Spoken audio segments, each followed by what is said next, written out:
하나님의 말씀 같이 읽죠. 구약성경 시편 95편입니다. 시편 95편 1절부터 11절까지 저와 여러분이 한 절씩 교독하고 마지막 11절은 같이 읽겠습니다. 시편 95편 1절에서 11절 제가 먼저 읽겠습니다. 오라 우리가 여호와께 노래하며 우리의 구원의 반석을 향하여 즐거이 외치자.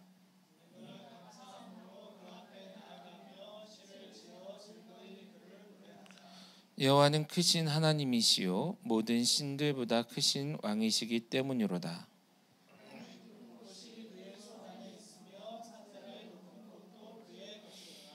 바다도 그의 것이라 그가 만드셨고 육지도 그의 손이 지으셨도다.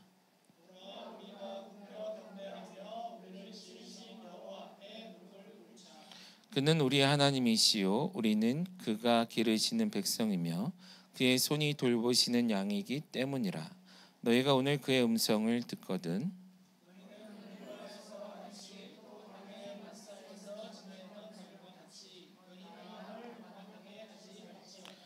그때에 너희 조상들이 내가 행한 일을 보고서도 나를 시험하고 조사하였도다.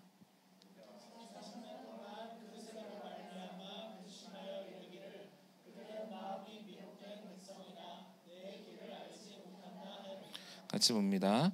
그러므로 내가 노하여 맹세하기를 그들은 내 안식에 들어오지 못하리라 하였도다. 아멘. 추석 명절이 코앞에 있죠. 그리고 이제 오늘은 추석 명절의 이 분위기에 영향을 받는 주일이기도 합니다. 오늘의 컨셉은 함께 모여 즐거운 명절을 함께 즐겨보자. 뭐 이런 컨셉이죠. 그래서 예배를 마친 후에는 우리가 이제 판을 벌일 생각입니다. 음식을 만들고 함께 나눠 먹고, 그리고 계획된 거 보니까 윷놀이도 내기를 하는지 모르겠지만 윷놀이도 있고 편을 나눠서 재밌는 즐거운 시간들을 보내려고 하고 있습니다. 물론 내용은 다르겠지만 이런 분위기가 명절의 분위기일 거예요. 그죠?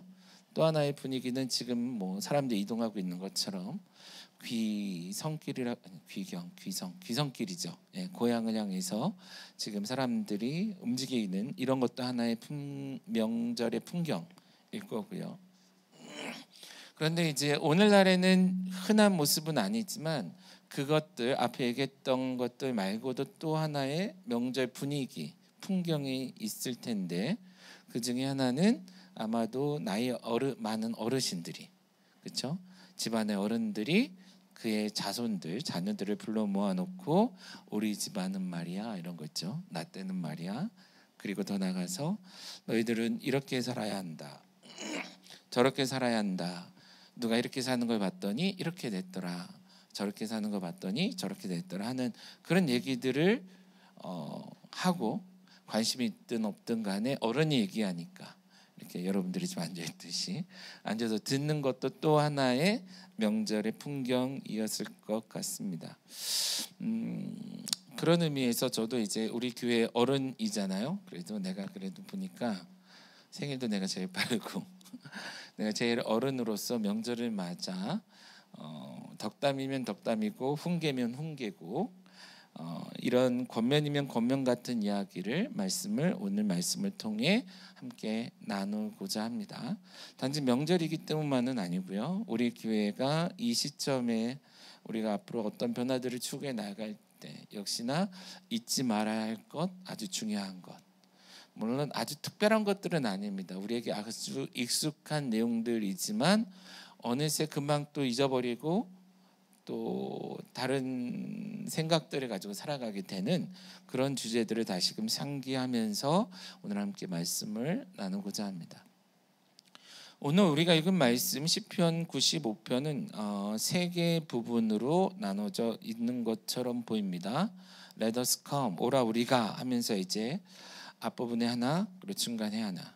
그리고 let us라는 용어는 쓰지 않지만 또 하나 뭐뭐 하지 말자. 그러니까 앞에는 와서 무엇인가를 하자, 또 와서 무엇인가를 하자, 그리고 뒤에는 하지 말자 하는 이 세 개의 부분으로 나눠져 있는 걸 볼 수 있고요. 이것을 우리가 조금 더 큰 관점에서 보면 하자, 함께 이렇게 하자와 이렇게 하지 말자로 구분해서 두 덩어리로 볼 수 있고요. 이것을 조금 더 높은 관점에서 크게 보면 결국은 하나의 이야기를 주고 있는 것을 볼 수 있습니다. 앞에 것이 되면 뒤에 게 걱정이 없는 거예요. 쉽게 얘기하면. 그러니까 하나의 주제를 사실은 이렇게 저렇게 나눠서 이야기해 주고 있는데, 그 메시지를 오늘 우리가 함께 좀 찾아보며 생각해보며 우리가 정말 앞으로 어떻게 살아가야 할지, 우리 교회가 어떤 변화들을 겪든 어떤 변화를 추구하든 간에 결코 잊지 않고 살아야 할 그것은 무엇인지에 대해서 생각해보는 그런 시간이 되었으면 좋겠습니다. 먼저 제일 첫 부분의 내용을 보면 1절부터 5절까지가 되겠네요. 오라 우리가 여호와께 노래하며 하면서 이렇게 이야기가 되고 있습니다. 구조상으로 보면 그 뭐뭐 하자 그리고 혹은 뭐뭐 하지 말자 이렇게 말하고 왜냐하면이라는 그러니까 부연적 설명이죠. 이유를 설명해 주는 구조가 되어 있는데, 그 첫 번째는 우리가 다 함께 와서 여호와를 뭐하자? 찬양하자, 노래하자, 소리를 지르자. 여호와 앞에서 여호와 하나님의 팬이 돼서, 요즘 아이돌 중에 좀 유난히 이렇게 튀는 아이돌들이 좀 있는 것 같아요. 팬덤이 굉장히 강해서 이들의 뭐가 나오면 막 소리 지르고 사람들이 열광하는 것들을 보게 되죠. 그러니까 하나님 앞에서 사실은 우리가 그렇게 뛰놀아야 되는 거예요. 그러니까 지금 시편 기자는 그런 모습, 그 이상의 열정을 가지고 여호와 하나님 앞에서 여호와 하나님을 찬양하자. 그리고 나 혼자만이 아니라 우리 모두가 라는 그런 분위기로 이야기를 하고 있는 것입니다. 반복을 통해서 강조하고 있습니다. 그렇게 하자, 그렇게 하자 이런 느낌으로 가고 있고, 심지어 남들이 이야기하고 남들이 보여주는, 우리는 아직까지는 우리 자작곡으로 찬양은 안 하잖아요. 우리 안에 자작곡을 만드는 친구도 있긴 있는데 제가 듣지 못했어야지. 근데 어쨌든 가장 좋은 건 사실 자작곡 같은 노래인 거죠. 내 안에 이 북받쳐 오르는 감동과 뜨거움이 있어서 여호와 하나님 앞에서 그 감동으로 소리 지르며 외치는, 그리고 중간에 보면 여기는 시로 이렇게 시를 지어 즐거이 노래하자 이렇게 얘기하지만 NIV 성경이나 영어 성경에 번역된 거 보면 뮤직으로, 아까 이제 찬양팀이 있죠. 그러니까 내가 가진 모든 악기를 동원하고 내가 가진 모든 음악적 혹은 찬양과 관련된 모든 기술을 총동원해서 여호와 하나님을 예배하자, 노래하자, 여호와 하나님 앞에서 즐거이 소리 지르자라고 이야기하고 있는 것입니다. 우리에게 권면하고 있는 것이에요. 처음에 명절 분위기로 얘기하자면 이런 느낌인 거죠. 그러니까 그 시편의 기자는 백성들을 불러 모아놓고 너희들이 꼭 해야 할 것이 있어 이러면서 얘기하면서 이런 것들을 해야 돼. 왜냐하면 이렇게 설명을 하고 있는 거예요. 자, 이런 찬양을 같이 하자라고 외치는 시편 기자는 그 이유를 설명해 주고 있습니다. 3절부터 5절까지인데 그 이유를 한번 살펴보죠. 같이 한번 다시 읽어볼까요? 왜냐하면 3절 시작. 여호와는 크신 하나님이시오 모든 신들보다 크신 왕이시기 때문이로다. 또한 땅의 깊은 곳이 그의 손안에 있으며 산들의 높은 곳도 그의 것이로다. 또한 바다도 그의 것이라 그가 만드셨고 육지도 그의 손이 지으셨도다. 물론 이 3절부터 5절은 한편으로 다 정리가 될 수 있습니다. 우리 하나님은 위대하신 하나님이야 라는 표현, 그 위대하신 하나님임을 표현하기 위해, 설명하기 위해 그 뒤에 말들이 표현되고, 그러니까 기록되어 있는 것이죠. 그러면서 그는 무슨 얘기를 하고 있냐면 하나님께 이 찬양에 초점을 드리면서 보라라는 거예요. 보라, 너의 하나님보다 위대한 하나님이 있는가 한번 생각해 보라라는 거예요. 그러면서 모든 신들보다 뛰어나신 하나님, 크신 왕 이런 표현을 하는데 그들 위에라는 거예요. 그러니까 그들보다 이런 수준을 넘어 그것들과는 비교도 할 수 없이 월등한 하나님이라는 거죠. 한번 머릿속에 이미지를 그려보세요. 내 손 안에 뭔가 굉장히 좋은 게 있어요. 그리고 내 눈앞에는 비슷한 종류의 것들이 많이 있어 보이는데 무엇 하나 비교하면서 갖다 댔더니 비교할 가치도 느끼지 못할 만큼의 차이가 난다라는 것이죠.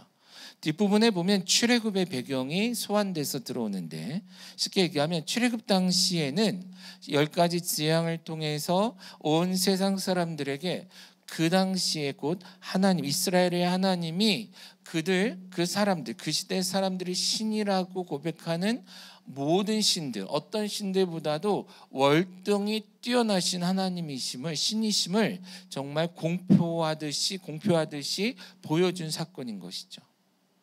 그런 분위기 속에서 너희의 하나님, 곧 우리의 하나님이 얼마나 위대하시고 뛰어나신 하나님인지를 보라라는 것입니다. 물론 우리는 유일신 사상이기 때문에 다른 신들보다 뛰어나다라는 표현 자체가 별로 의미가 없죠. 그죠? 왜죠? 우리는 다른 신이라는 존재 자체를 인정하지 않기 때문이지만, 그 시대를 놓고 본다면 우리는 쉽게 그것을 생각해 볼 수가 있을 것입니다. 많은 민족이, 많은 나라가 신과 신들을 섬기고 있었고, 그 중에 이스라엘은 여호와 하나님을 그들의 신, 그들의 하나님으로 고백하고 있었던 거죠. 그죠? 그런 가운데서 너희들이 어떤 것을 갖다 대든지 비교할 수도 없을 만큼 월등한 하나님이 너희 하나님이다라는 거예요. 우리가 믿는 하나님이 그런 하나님이라는 것입니다.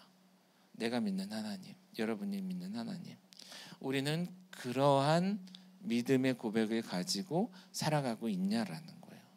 이 시대에도 여전히 많은 신들이 있습니다. 돈을 형상화한 신들이 있어요. 그것이 표현된 거 건물주라 많은 표현들이 있잖아요. 그죠? 그 외에도 명예라든지 권세라든지 권력이라든지 많은 형태의 우상들을 우리는 만들고 그것을 따라가고 있습니다. 그리고 이제는 스스로를 신격화시키는 일들도 많죠. 내가 가장 소중해. 나를 위해 나. 그렇죠? 이런 나 자신을 신처럼 떠받드는 사람들도 많고, 자녀나 부모나 할 것 없이 이런 시대 속에서 그 모든 것들이 아닌 여호와 하나님만이 진정으로 위대한 하나님이다라는 거예요.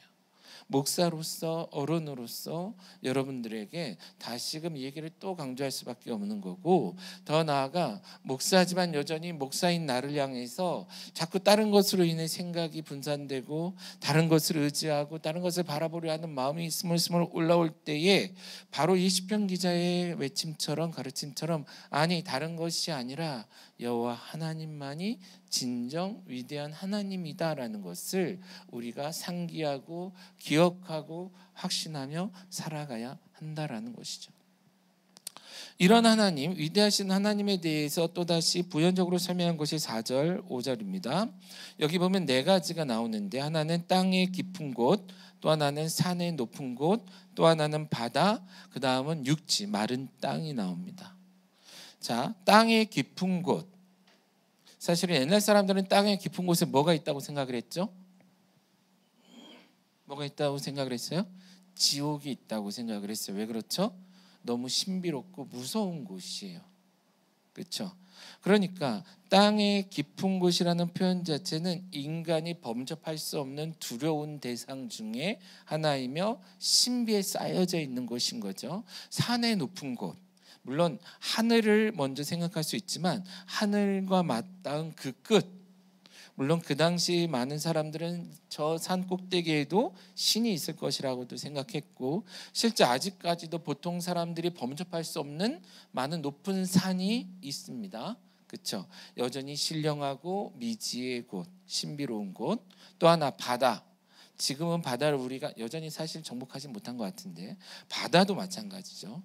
오죽하면 사실은 지구가 둥글다라는 것을 우리가 인정한 지가 그렇게 오래되지 않을 뿐더러 바다 끝에는 뭔가 두려운 뭔가가 있을 거라는 이러한 신화적인 믿음을 우리 인간들은 가지고 살아왔습니다. 땅도 마찬가지입니다. 미지의 땅, 지금 우리가 살고 있는 영토 땅, 지금 굉장히 많이 확장돼 있지만 옛날의 사람들에게는 이 마른 땅조차도 광야를 넘어 저 먼 곳은 신비의 땅이고 그곳에 뭐가 있을지 몰라 두려움을 주는 곳이다라는 거예요.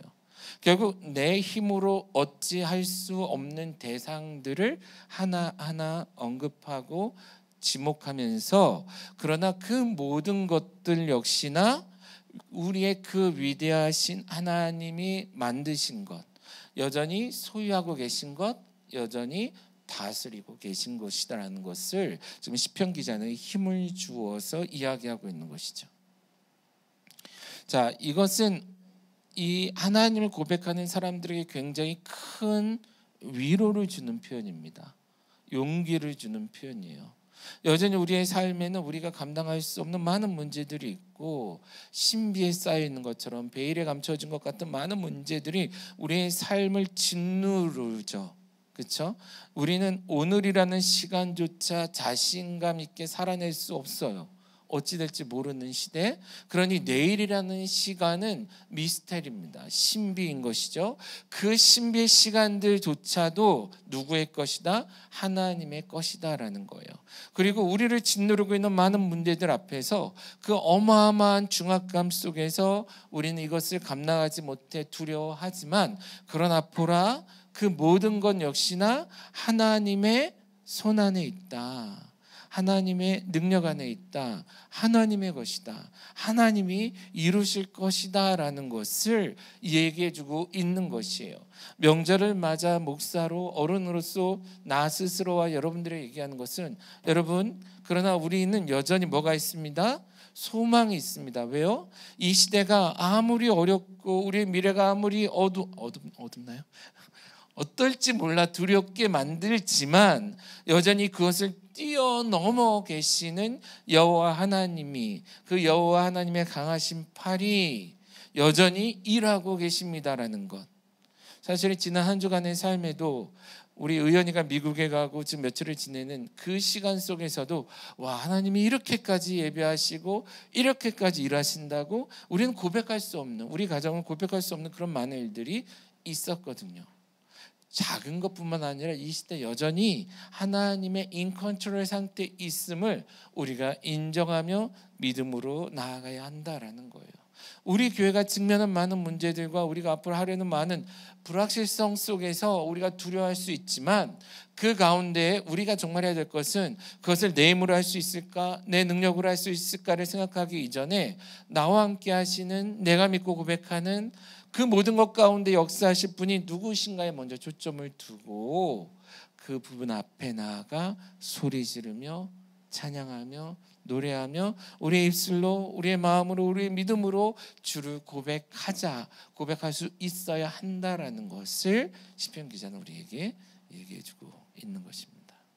그러므로 여러분, 여전히 살아갈 날이 많고 여전히 많은 문제가 마치 시편의 기자처럼 우리의 미래가 땅의 깊은 곳에 있는 것 같고 산 꼭대기에 범접할 수 없는 곳에 있는 것 같고 저마다 먼 곳 깊은 곳에 아직 내 손이 닿지 않는 곳에 있는 것 같고 아직 개척되지 않는 땅, 메마른 땅, 그리고 미지의 땅 어딘가에 있을 것 같아서 우리를 두렵게 하고 위축되게 만들지만 그럼에도 불구하고 우리가 믿음으로 살아가야 되는 이유 중 하나 무엇?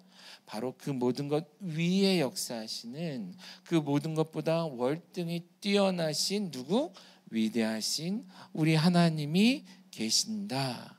나의 하나님이 그 하나님이다. 하나님이 우리를 선택하셔서 우리가 주를 믿게 됐어요. 그죠?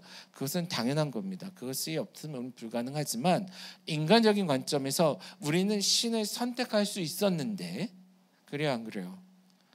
지금도 세상에 많은 나라는 다른 종교를 갖고 살아요. 우리는 다른 신들을 선택할 수 있었는데 감사하게도 우리가 선택한 그 신이 바로 이러한 신임으로 인해 우리는 기뻐하고 즐거워해야 하지 않겠냐라는 것입니다. 비록 우리의 예배가, 우리 악기가, 우리의 준비된 것이, 우리의 목소리가, 우리의 분위기가 그만큼의 에너지를 내는 예배까지는 가지 못할지언정 적어도 우리 안에 우리 속사람의 외침은, 우리의 예배는, 우리의 찬양은 이와 같이 뜨거워야 하지 않겠는가 그렇게 살아야 되겠다라는 것을 다짐하는 이 명절이 되었으면 좋겠다라는 거예요. 두 번째 부분에 가시면 6절부터 7절이죠. 짧게 되어 있지만 여기도 오라 우리가 뭐뭐 하자라고 되어 있는데, 여기도 보면 굽혀 경배하며 여호와 하나님 앞에 무릎을 꿇자라고 얘기하고 있습니다. 자, 앞부분은 하나님에게 포커스를 두고 있다면 두 번째 고백은 우리에게 포커스를 두고 있는 거예요.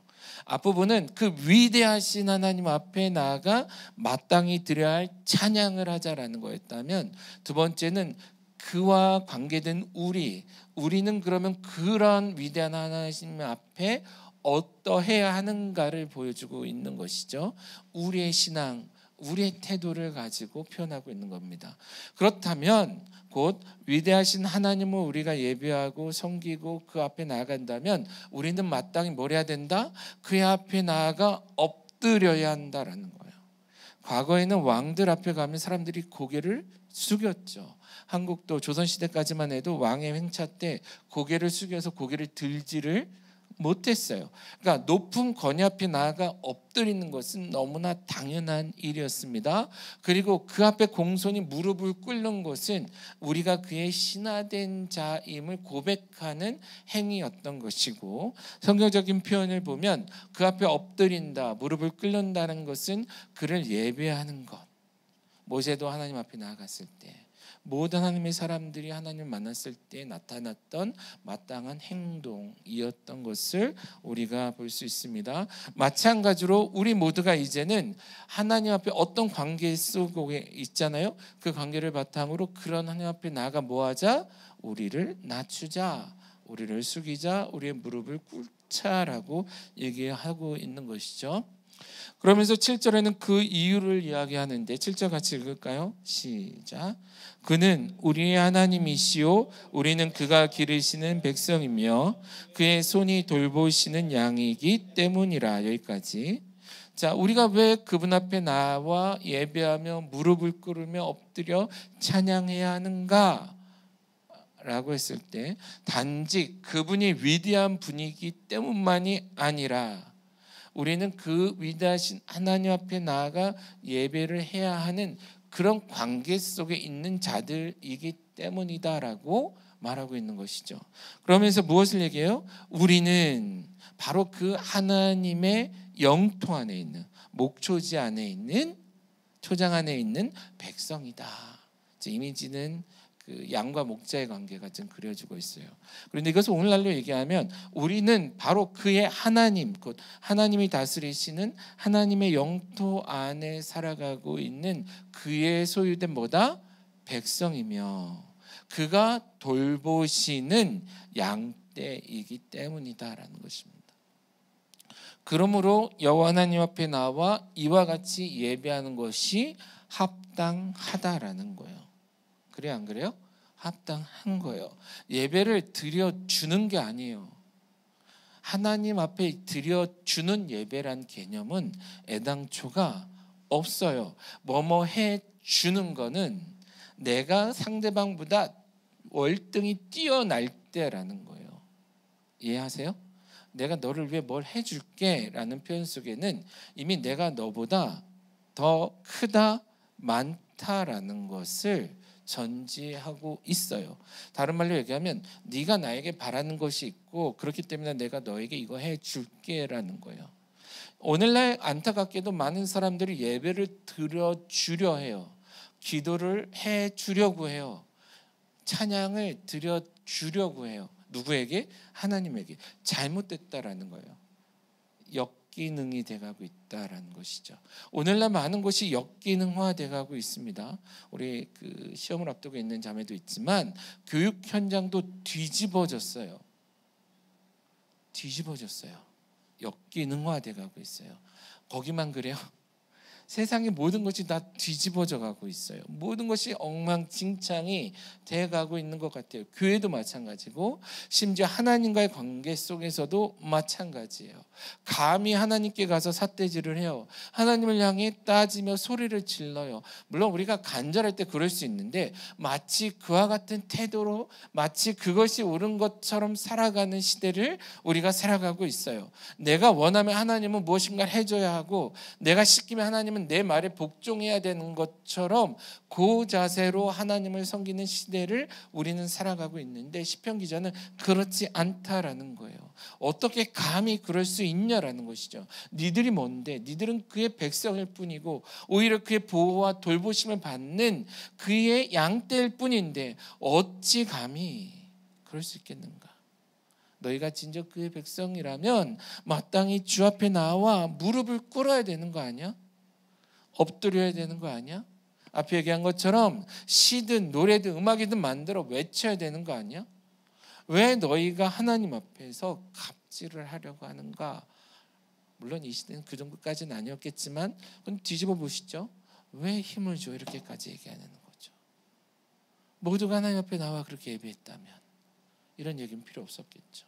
실제 우리가 성경을 통해 이스라엘의 역사를 보지만 어느 순간 이스라엘은 하나님 앞에서 역전된 모습으로 하나님이냐 다른 신이냐 선택했다라는 거예요. 그리고 하나님을 버리고 하나님을 외면했고 하나님을 대충대충 섬기는 그런 백성이 되었죠. 그런 그들을 향해 그런 자가 되지 마라. 우리의 존재가 우리가 어떤 존재이고 어떤 모습과 어떤 태도로 하나님을 섬겨하는지에 대해서 다시금 얘기해주고 있는 것입니다. 이해하시죠? 그러면 두 얘기는 사실 맞물려 가는 것이에요. 우리 안에 하나님의 위대하심이 인정되는 만큼 우리는 그 앞에 엎드릴 수밖에 없습니다.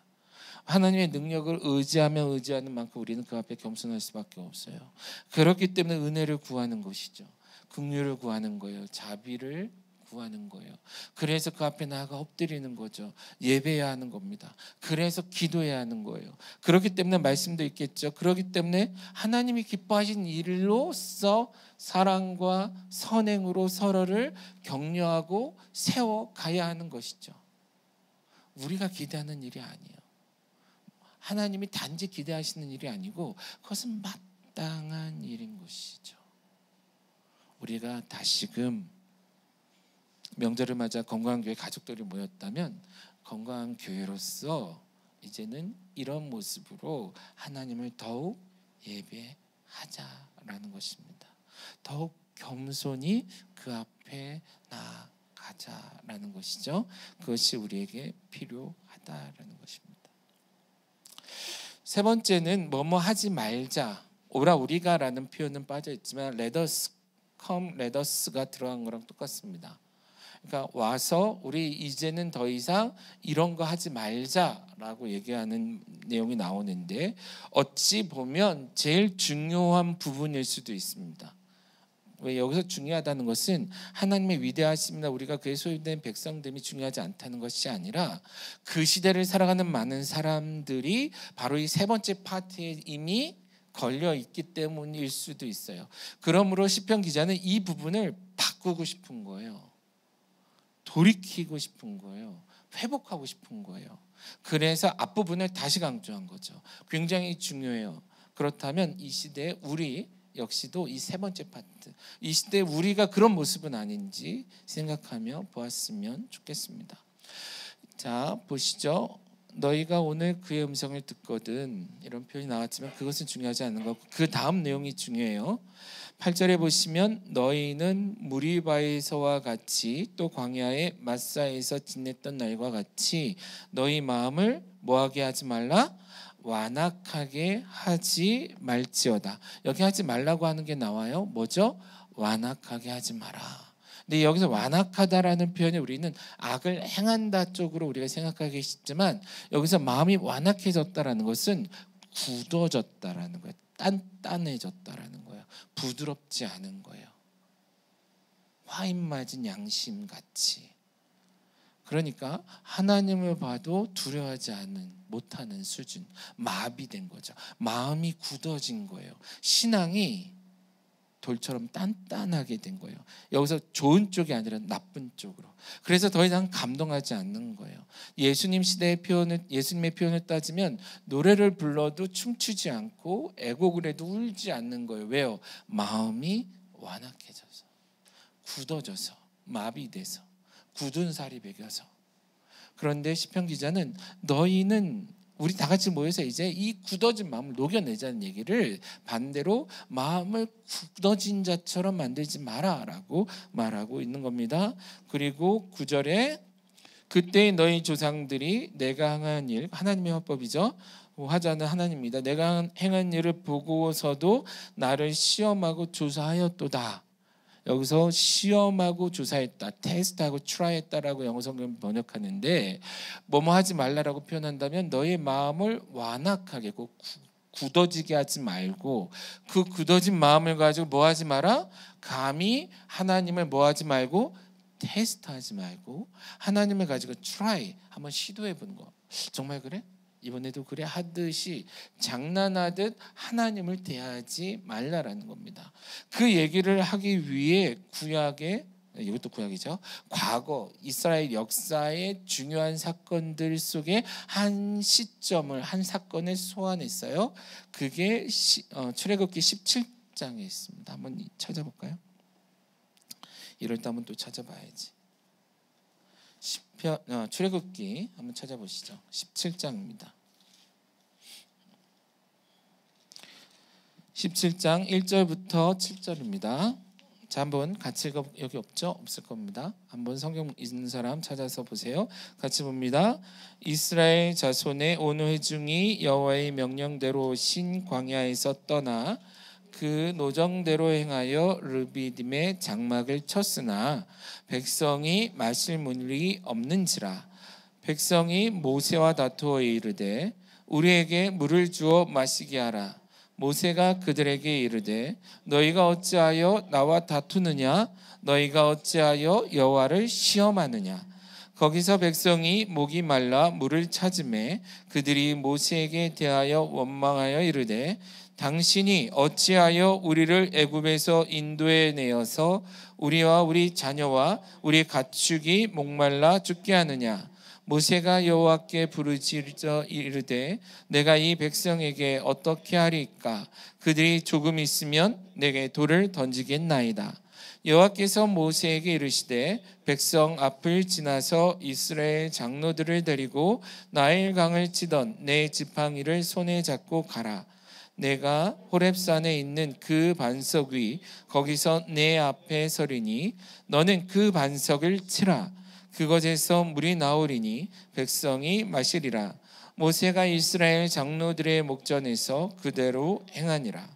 그가 그곳 이름을 마사 또는 무리바라 불렀으니 이는 이스라엘 자손이 다투었음이요 또는 그들이 여호와를 시험하여 이르기를 여호와께서 우리 중에 계신가 안 계신가 하였음이더라.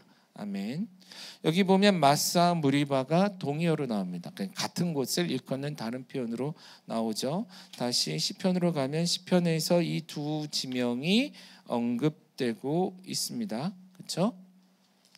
결국 그때 그곳에서 보였던 이스라엘의 태도, 이스라엘의 표현, 이스라엘의 행동을 끌어와서 너희가 하지 말아야 할 것이 이거야 라는 것을 아주 명확하게 보여주고 있는 것입니다. 그러면 다시 출애굽기 그 환경으로 가면 르비딤이라는 곳에 이르렀는데 물이 없었던 거죠. 너무 목말랐던 거예요. 목말라 죽겠는 거예요. 화가 나기 시작했어요. 그래서 모세를 향해 원망하기 시작하는데 화가 머리끝까지 난 상태에서 다툰 거죠. 모세와 싸운 거예요. 죽여버리겠다 하고 덤벼든 거예요. 그런데 그 표현을 자세히 보면 사실은 이 불평이 눈앞에 있는 모세를 뛰어넘어 하나님을 향하게 하고 있습니다. 물론 1차적으로 그들을 출애굽시킨 것은 모세이지만 실제적으로 출애굽 과정을 이스라엘은 목도했죠. 모세의 능력이 아니라 하나님의 능력으로 출애굽하여 광야까지 나와 여기까지 이런 것을 어느 누구도 부인할 수 없고 부정할 수 없는 거예요. 그럼에도 불구하고 어찌하여 우리를 애굽에서 끌어내어 이곳에서 죽게 하느냐라는 거예요. 결국 이 화살이 누굴 향해 가고 있어요? 하나님을 향해 나아가고 있는 것이죠. 여러분, 출애굽 당시와 홍해를 건넜을 때 그들의 모습을 보세요. 여호와 하나님 앞에 춤을 췄어요. 노래를 했죠. 우리의 하나님은 모든 신보다 뛰어나시기 때문에 애굽을 소위 말해 박살내고 이 애굽의 모든 병거를 수장시켰다라고 노래했어요. 그들도 함께 춤을 췄죠.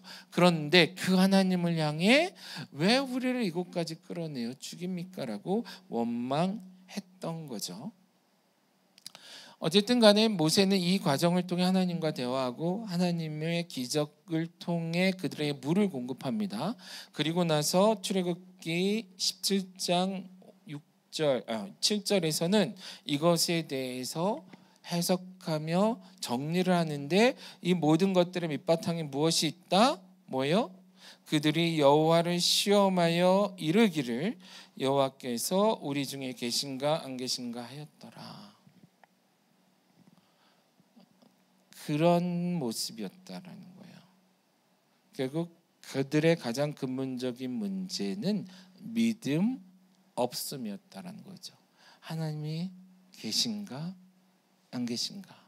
하나님 우리 가운데 있나 없나? 그때는 있었으나 지금은 없는 건가? 없어서 이런 문제가 있고 이런 어려움이 있는가라고 우리는 자꾸 생각하게 돼요. 근데 그 근본적인 이유는 우리의 마음이 굳어졌기 때문이에요. 뒤에 표현을 따르면 우리의 마음이 길을 잃었어요. astray. 뭐예요? 길을 잃은 거예요. 하나님을 향해 쭉 가는 길에서 벗어난 거죠. 벗어나서 주님의 길을 따르지 못하는 자가 되어 있었던 거예요. 주의 길을 벗어났기 때문에 하나님이 안 느껴지는 거예요. 안 보이는 거예요. 고백하지 못하는 거죠. 그래서 없다라고 표현하는 거고, 하나님 버리셨다라고 표현하고, 혹은 더 이상 나를 위해 우리와 함께 일하시지 않는 하나님처럼 고백하는 것이죠. 그렇기 때문에 그때부터는 내 힘으로 하려고 하는 거예요. 내 능력으로 하는 것이죠. 세상의 방법과 세상의 이야기들의 귀를 기울이는 것이고, 그들의 방식으로 하나님의 일조차 해결하려고 하는 것이죠. 물론 우리가 하나님 앞에서 하는 모든 일을 손 놓고 기다리는 건 아닙니다. 우리는 우리의 최선을 다해야 하지만 하나님을 의지하지 않고 하나님을 인정하지 않고 하는 일과 하나님을 믿음으로 하나님이 주신 힘을 의지하여 하나님 주신 지혜를 바탕으로 하는 것은 전혀 다른 일인데, 많은 사람들이 무리바와 마사에서처럼 이때처럼 하나님의 함께 하심을 인정하지 않는 가운데 마음이 굳어져서 그들이 원하는 길, 사사기의 표현을 따르면 뭐예요? 그들의 마음이 원하는 대로, 그들의 이 생각이 이끄는 대로 살아가고자 하게 됐다라는 거죠. 오늘날 우리들의 모습과 크게 다르지 않죠. 이 시대의 교회들의 모습과 크게 다르지 않습니다. 이 시대의 나의 모습과 크게 다르지 않은 거예요. 이 시대의 여러분들의 모습과 크게 다르지 않을 수 있는 것입니다. 그런데 왜 이렇게 하면 안 되냐면 그 뒤에 하나님의 표현을 봐요. 그러했기 때문에 너희들 그 세대는 40년이나 광야에서 방황할 수밖에 없었고, 그 고통의 고난의 시간이 길어질 수밖에 없었고, 더 나아가 그들은 결국 나의 안식에 가나안에 들어가지 못했고, 오늘 얘기하면 천국의 하나님 나라에 함께 가지 못하는 자가 되었다라는 거예요. 자, 이스라엘이 40년이나 광야를 뺑뺑 돌아야 했던 이유, 그리고 출애굽 세대가 결국 가나안에 들어가지 못하고 광야에서 뼈를 묻어야만 했던 이유는 다른 그 무엇도 아닌 그들이 하나님의 역사하심을 보았음에도 불구하고, 그래서 자신들이 여기까지 왔음을 보았음에도 불구하고 그것을 인정하지 않고 그것으로부터 마음이 떠나고, 그래서 그들의 마음이 굳어져서 더 이상 하나님을 인정하지 않는, 하나님이 계신가? 여전히 내 삶에 이 시대에 내가 하나님을 믿음으로 살아갈 수 있을까?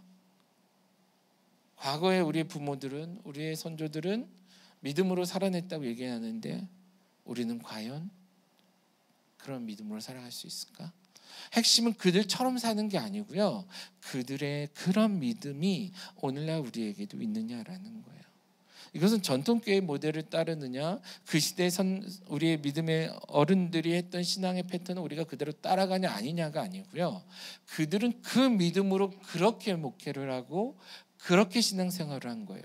그럼 우리는 이런 믿음을 가지고 오늘날 어떻게 믿음의 삶을 살아낼 거냐라는 거죠.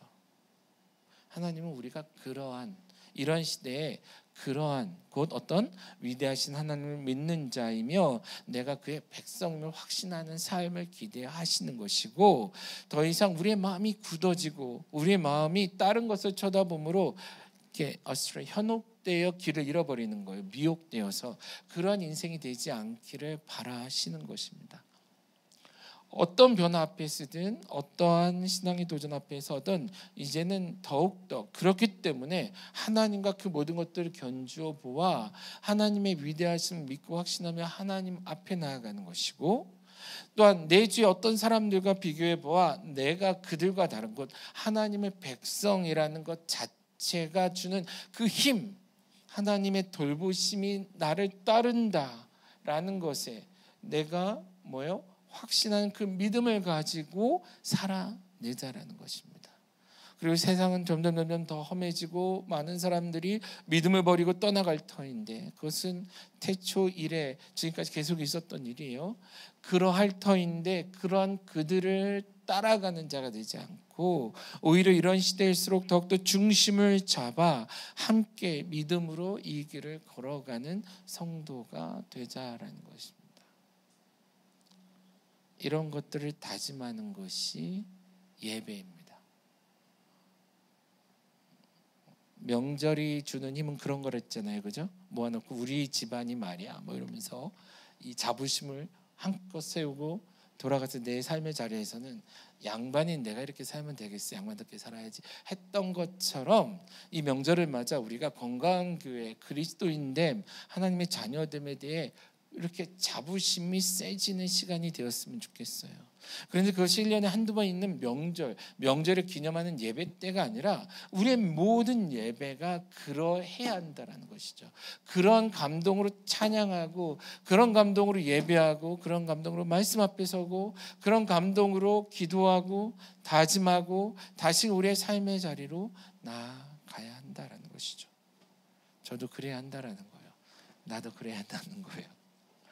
쉽지 않죠. 내 삶은 실패 연속이니까 늘 쉽지 않아요. 그러나 다시금 다 잡아보자라는 것입니다. 최근 우리는 건강교회 새로운 변화들을 준비하고 있습니다. 그 변화를 위해 조금은 극단적 선택도 고려하고 있습니다. 그것이 뭔지 어떤 식으로 표현될지는 솔직히 아직은 잘은 모릅니다. 그러나 모든 경우의 수를 다 이뤄놓고 또 다시 고민하는 시점이 됐습니다. 작으니까, 그리고 세상이 빠르게 변하니까 우리는 또 다시 이 고민을 시작하고 있습니다.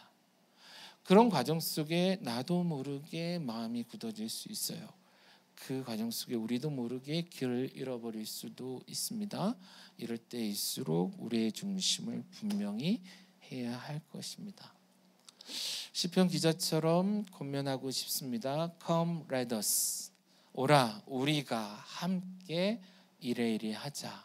이럴 때일수록 우리가 함께 하나님을 예배하자, 하나님께 엎드리자, 하나님께 기도하자. 그리고 우리 건강교회, 그 건강교회는 우리 한 사람 한 사람이 주의 자녀임을, 주의 돌보시는 백성임을, 양됨을 다시금 고백하자.